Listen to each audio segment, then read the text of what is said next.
Welcome to this episode of Wine Workshops and Weirdos. Today we're talking about, is marketing your art selling out? And we're drinking wine, obviously. This is Wine Workshops and Weirdos. The short answer is no. And the long answer is maybe. Yes.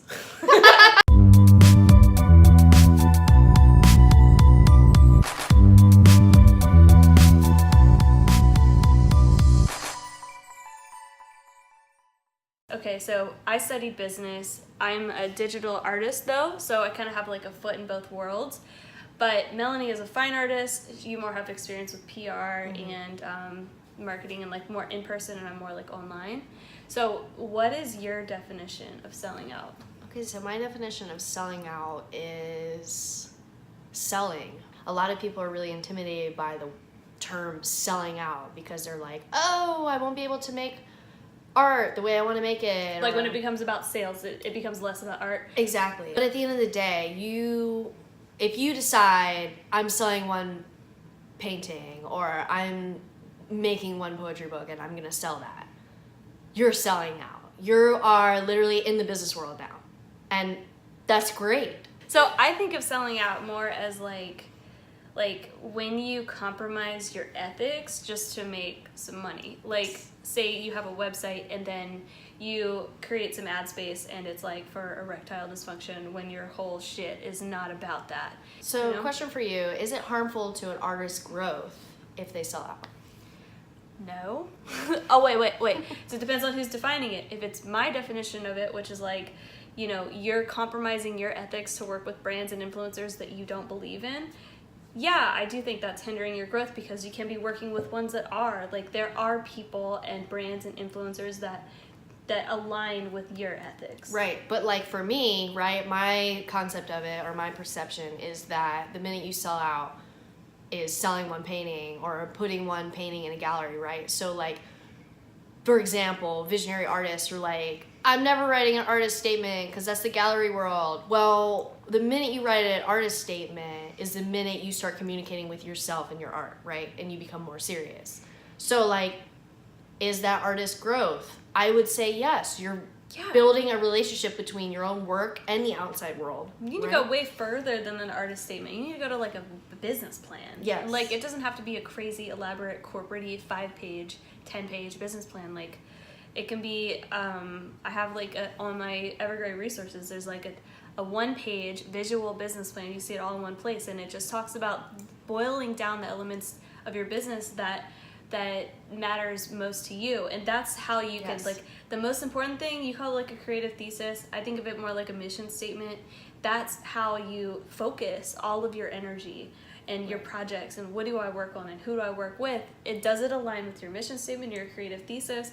If it does, then do it. It's not selling out. And doing it, is that marketing? What is the doing it part? Okay, well, we could go to the definition of marketing, right? Like, marketing's not a bad word to me. Marketing's great. That's like getting your message out there. But people are like, what is marketing? Like, well, I guess it's confusing. Basically, there's like branding, there's marketing, there's sales. Sales and marketing get confused all the time. They are totally different. Marketing is like spreading your message. What's your storyline about your brand and your business? If you don't really feel you're a business yet, you are. If you're an artist, you're definitely like an entrepreneur. You know, and if you were in visual art school, right? Somebody came up to you at one point and was like, what story are you telling? Marketing. I like am pretty obsessed with like pop culture in a lot of ways, and it's like, on one hand it feels like time wasting, but on the other, if you look at all these different features, you're like, why are they talking about this? And it's like, oh, she's releasing a book. No shit, that makes sense. So it's telling the story. It's not like so-and-so's releasing a book, because no one would ever listen to that. Like, people want to hear the story behind it. So to me, marketing is just getting your message out there and spreading it, and how better to help other people with your art than like marketing it and spreading the word. And that kind of brings me back to the fact that people are like, oh, well, what artist in your mind is a true sellout, right? Well, every artist that has made any money on anything they've ever done. Like, they're in some way translating their values and ethics into a story they're telling. And they're like, I can reach people and I can spread my message and I can continue to inspire. So if I think about artists that I know, I have a couple of names of artists that would come to mind, and I'm afraid to say because this is like the internet and people could. Okay, so when Haters gonna hate. when I lived in Italy, there's like a lot of really traditional, like more classical painters, and they thought of pop artists like Damien Hirst and Jeff Koons as like sellouts because like it's kitschy, it's not real art, it's just kind of like a statement instead of like a narrative. And I think pop culture has its place, and so does pop art. It's just a matter of like what you're trying to say. Like if it's easy to digest, that doesn't really make it not art. Keep in mind too that you're definitely not going to be everybody's cup of tea. Some people will definitely, if you get to a level of success, everyone that's got to a level of success has been called a sellout. What is it saying? Everyone. It's like if you have more haters, you're more in the spotlight, or you're more successful. I mean, I agree with that. Like, count your haters, that means you're successful. Oh yeah, like the second I got like a shitty email or a comment on my blog was like, I'm like a real business. Yeah. Move right on along, because a lot of people that will, I'm like, well, I don't get on Instagram and like hate people's work and like talk about how, whatever, like something negative. I just don't do that. But the people that are, they have their own problems to deal with. So if you think about the term sellout, like who are you really trying to combat that label with? Is it mostly with yourself? Is it with people that are just gonna be negative in the first place? Like that's all that the narrative is about. So a lot of just fighting the sellout label is just about shifting your mindset towards like, okay, I want to make money doing my art, and I also, if I align my ethics to the brands and the influencers that I'm working with, then that's not selling out at all. When your art starts to translate into a business, from therapy to helping other people to trying to get your marketing message out there, it needs to become about what you can do for other people. If you don't think about it like this, it's going to be really hard to market your art. You're going to come off salesy. You're not really going to be able to get the same leverage that you would if you thought about it like, how can I help people? I was actually telling, how many times I've said this today. I was telling you in the car today. Yeah.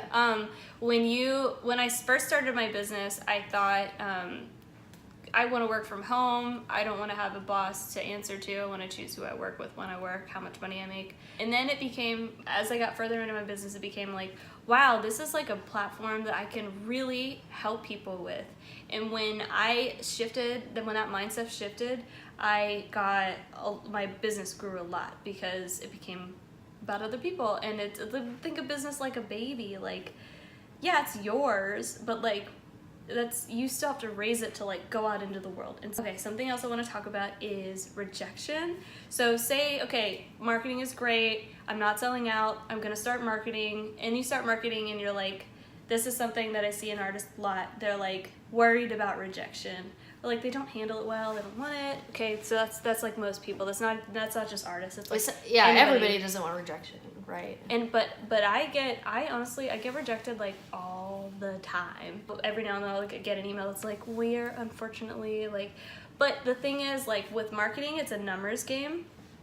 So you knock on enough doors, some of them are gonna open.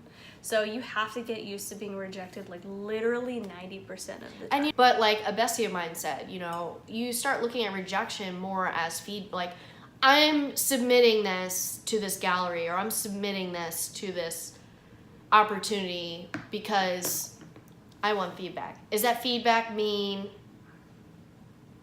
no response? Great, that's fine. That means I didn't communicate my art the best for people to click on it and understand what it offers to them. Or you can take it as business feedback and be like, I'll make sure that when I do a call for art, I send rejection letters, and if I have time, I will tell you why I rejected you. Yeah, and it's kind of inspiring too. Like Cameron has reached out to so many opportunities that now, like, she doesn't even need that mindset, right? She's literally just like, I'm just gonna find these doors. It still hurts.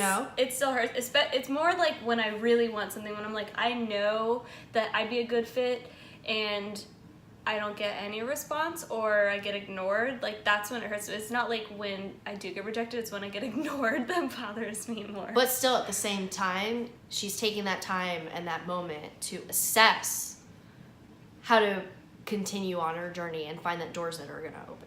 Yeah, I mean, I just knock on another one. I maybe like, I don't actually cry, but I'll be like, meh, for like a couple hours, maybe a day. For me, I'm like, yo, Cardi B, I'm gonna listen to you for like an hour, and then I'm gonna get over this, and then produce something else.